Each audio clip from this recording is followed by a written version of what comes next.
Conoscete il tema, è un tema importante, un tema che ci è molto caro, è un tema che ha caratterizzato l'inizio di questo percorso di governo regionale. Mi piace oggi ricordare che nel 2009 noi come coalizione facemmo un accordo politico, redigemmo il nostro programma politico e alla base di quel programma politico c'era in particolare un accordo che il sottoscritto aveva raggiunto col Partito Sardo d'Azione e in quell'accordo, mi pare forse il primo punto che veniva richiamato, il primo dei 13 era quello dei temi della fiscalità di vantaggio e della zona franca. Oggi, peraltro, quel tema è un tema che ha visto una sostanziale inerzia di molti governi regionali, perché sono tanti anni, forse una quindicina d'anni, che non si dà corso a quelli che sono gli adempimenti che si sarebbero invece dovuti mettere in campo, e oggi diciamo diamo il senso a quel percorso e lo diamo però sollevando in qualche modo l'asticella e anche i termini della questione. La zona franca, come sapete, le zone franche doganali sono un riconoscimento statutario, sono una norma che ha avuto una parziale attuazione con riferimento al porto di Cagliari rispetto a 6 porti complessivi che erano stati previsti, ma che non ha avuto ancora la sua applicazione. Noi oggi avviamo un confronto, io direi un vero e proprio contenzioso, con il livello europeo. Sempre più spesso nella nostra azione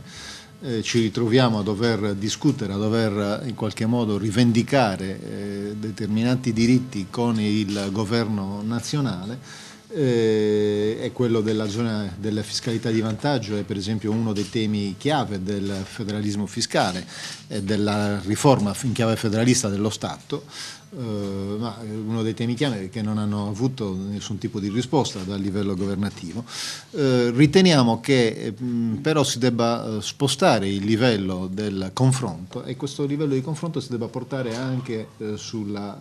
livello europeo, con la comunità europea, e noi da questo momento in poi intendiamo fare quello. Per questo motivo oggi facciamo una serie di cose che vi riepilogo molto brevemente. Prima di tutto, conformemente a una delibera assunta dalla Giunta regionale ieri, comunichiamo al Presidente della Commissione europea, al Presidente del Parlamento europeo, al Presidente del Consiglio dei Ministri italiano e al Ministro per lo sviluppo economico, nonché a tutte le autorità doganali, l'attivazione della zona franca nel territorio dell'isola di Sardegna. E noi lo facciamo ai sensi dell'articolo 174 del Trattato di Lisbona e lo facciamo con riferimento all'intera area della Sardegna.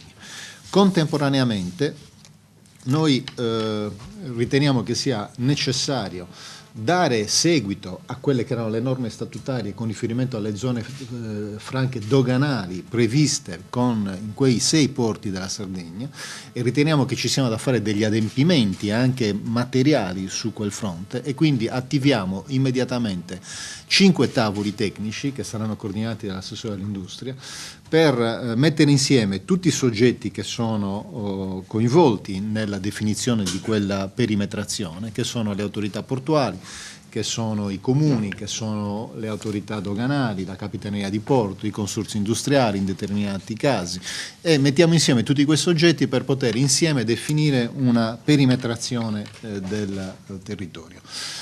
Ancora contemporaneamente, e c'ho qui al mio fianco anche il presidente dell'autorità portuale di Cagliari, Cagliari era l'unico sito che aveva già visto un percorso avviato con una delibera di giunta e successivamente il decreto della Presidenza del Consiglio dei Ministri. Noi riteniamo che si debba ridefinire quella perimetrazione, perché quella perimetrazione fatta a suo tempo crea una serie di problemi che tutt'oggi hanno impedito l'avvio della zona franca dell'area doganale, e quindi noi avvieremo il processo per la riperimetrazione, ma nel frattempo con provvedimento diretto dell'autorità portuale, e poi